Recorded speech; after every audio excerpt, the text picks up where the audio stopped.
KCR BRS కు మళ్లీ అధికారం దక్కనివ్వనన్నారు సీఎం రేవంత్. రియల్ ఎస్టేట్ అంటే అభివృద్ధికి సూచిక అన్నారు ఆయన. కేసీఆర్ పాలనలో రాష్ట్రాన్ని అప్పుల కుప్పగా మార్చేశారంటూ ఫైర్ అయ్యారు. వాడు పక్కన వచ్చి నెక్స్ట్ మనమే సార్ వచ్చేతను అంటారు పోతుండ్రు.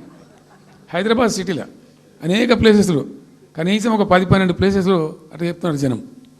అది దేనికి సంకేతం? మీ మీద ప్రజలు విశ్వాసం కోల్పోతున్నారు రోజు రోజుకు, మీ చర్యల వల్ల, మీ పిచ్చి పనుల వల్ల.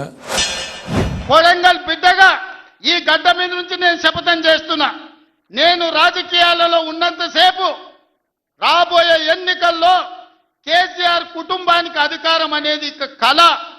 బీఆర్ఎస్ పార్టీ కేసీఆర్ చరిత్ర గతమే. మీ పార్టీకి మీకు భవిష్యత్తు లేదు. ఏం జరుగుతుంది రాష్ట్రంలో? ఫ్యూచర్ సిటీ, తొక్క సిటీ. ఎవరికి కావాలి నీ ఫ్యూచర్ సిటీ? నాకు అర్థం కాదు. నువ్వు పెంచినావు హైదరాబాద్ను. ఎవరు చేసిన హైదరాబాద్ సిటీ? అన్ని దిక్కుమాలిన పాలసీలు, రియల్ ఎస్టేట్ బ్రోకర్ దందా తప్పితే ఇంకోటి లేదు. అన్నీ కనబడతాయి మనకు. రియల్ ఎస్టేట్ బ్రోకర్ దందా చేస్తుంది ప్రభుత్వం అంటున్నాడు. రియల్ ఎస్టేట్ వ్యాపారం పెంచుతుంది, రియల్ ఎస్టేట్ ఆదాయాన్ని పెంచుతుంది, రియల్ ఎస్టేట్ అభివృద్ధిని తీసుకొస్తుంది. నీ కొడుకేమో హైదరాబాద్లో రియల్ ఎస్టేట్ వాడిపోయిందంటావు, నువ్వు వచ్చేమో ఈ ముఖ్యమంత్రి రియల్ ఎస్టేట్ దందా చేస్తున్నాడు అంటాడు. పచ్చి అబద్ధాలు. కేసీఆర్ చేసిన అప్పులకు వడ్డీలు కట్టలేకపోతున్నావా? కావు ఉతికింది కదా, ఈ చెంప ఆ చెంప వాయించింది కదా. ఎంత కడుతున్నారు? తీసుకున్న అప్పులు ఏంటంటే 2,90,000 కోట్లు మొత్తం కలిపి చెప్పారు కదా చాలా స్పష్టంగా.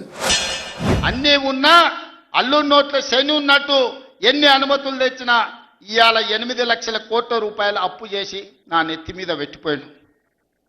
గ్రామాలల్లో పెద్ద కుటుంబాలు ఉంటాయి. దావతుల కోసం, విలాసాల కోసం తండ్రి అప్పులు చేసి అనుకోకుండా చచ్చిపోతే ఇంటి పెద్ద కొడుకుకు మొత్తం భారం అయి పడుతుంది.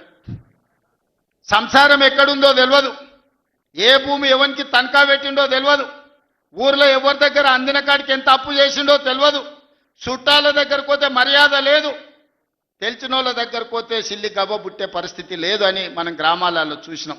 ఇవాళ అచ్చంగా తెలంగాణ రాష్ట్ర ముఖ్యమంత్రిగా నా పరిస్థితి గదే.